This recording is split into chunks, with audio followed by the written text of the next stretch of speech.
So, hello again. This is Hello. Felicia Webster, and I'm here with Master Tao Huang, who is my shaman teacher. I'm so grateful to be working with him. I've been working with Master Tao now for almost a year. I feel like I've learned so much. I'm going to start interviewing Master Tao because he has so much information now that should be shared with everyone. And I know COVID and lockdown shut down a lot of things for a lot of people, so we're going to resurface all the information and knowledge that Master Tao has to share with you.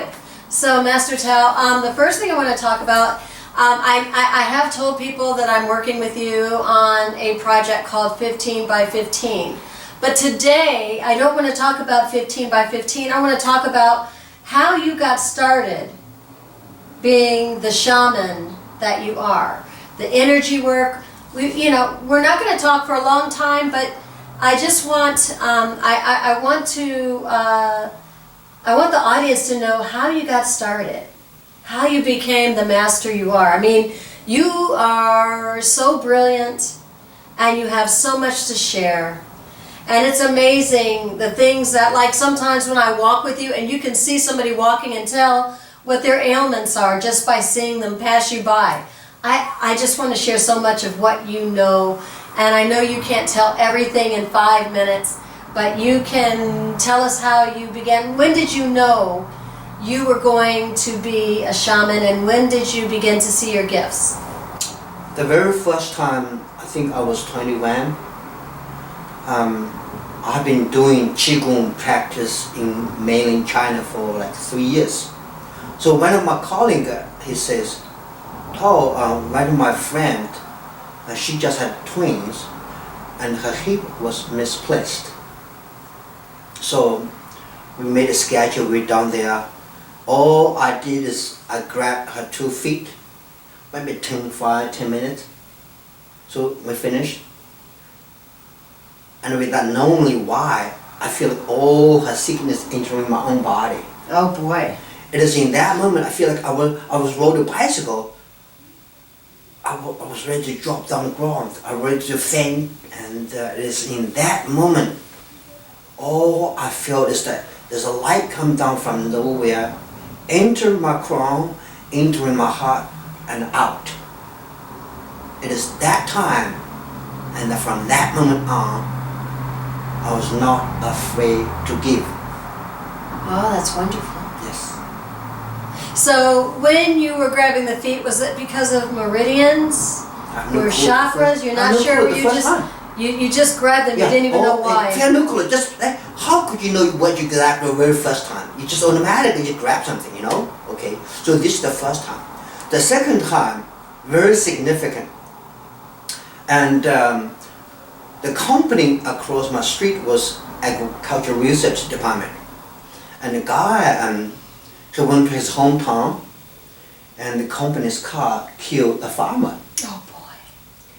And his high school classmates was county sheriff. So they closed the case, give the guy a little bit of money.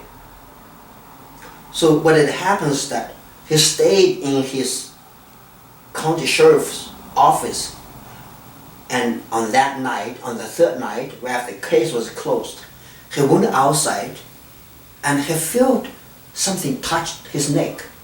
Like in the old country, you have wires, for the clothes, hang clothes. But there's no wires. So it's like have sickness upon returning. Like stayed hospital for a month. And so I walked in on that day, he said, would you like to do a Qigong healing? It's the first time ever I did official Qigong healing. He came to my office, I lit incense, and the date started speaking to me. How could you do that? My family, the name is Lee, I have 3 children, you close the case like this, how could you let my children survive without this? So afterwards, I feel something from my throat. I throw the energy into the incense pot. And next morning, my sister came in. The moment she sat on my bed, her face started vomiting the sickness in her body. So somehow, this guy was so shocked. Everything I told you right now, he said, how do you know that's his family name? How do you know that his children, 3 children? That's called people die, but not peacefully. Mm-hmm. So They're angry and Yeah. they want retribution. yeah, so that's the beginning. And then back and forth on a plane came to this country, the first time an airplane, I start grab people on the train, whatever, just a gradual process. So Oh, that's wow. the beginning. So the very first thing, if you guys want to heal somebody, making sure you know if you connect with the universe, connect with the purity, you have nothing to lose. Just giving from all you can. Yes. Yeah, that's what happened to me, and I was about your age when it happened too. I was in my happened to early you? 20s. My mom sent me downtown to pay a bill for her, and I was in line. It was like June, and it was 90 degrees. You know, back in those days, 90 degrees was very hot. It didn't get that hot here all the time. And this lady, all of a sudden, I was up at the teller or wherever, and the lady behind me said, "Oh my God, somebody help me!" And I turned around, and my heart went out to her. And then the next thing I knew, because she had leaned down, she was going towards the ground. And then the next thing I knew, I felt dizzy. I saw these blue waves. I couldn't see anything but these blue waves. And the next thing I knew, I was on the floor, and people were looking down at me. And they took me to sit where and I said, "Well, where did the lady go?" "Oh, she said she was fine. She left." Wow. And I said, "Well, I feel okay now." "No, we can't call paramedics twice and cancel. You have to stay and wait." I guess I looked really young to them, so they weren't going to take a chance.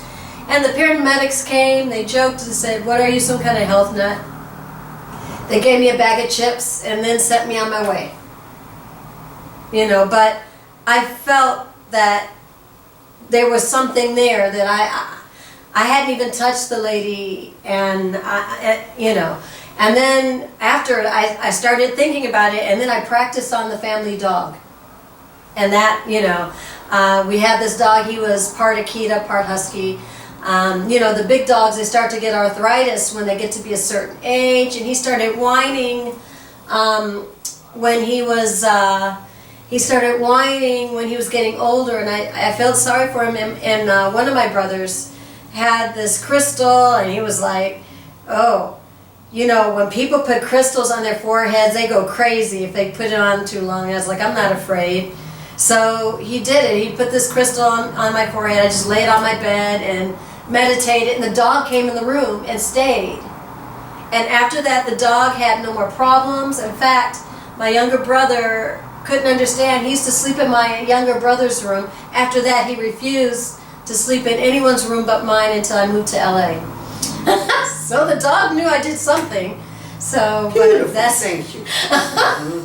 So that is a common introduction for the day, right? Yes, and that's it. That's all, folks. And when we come back, we're going to talk about energy healing. Yes. Okay. Thank you. Thank you. Yes.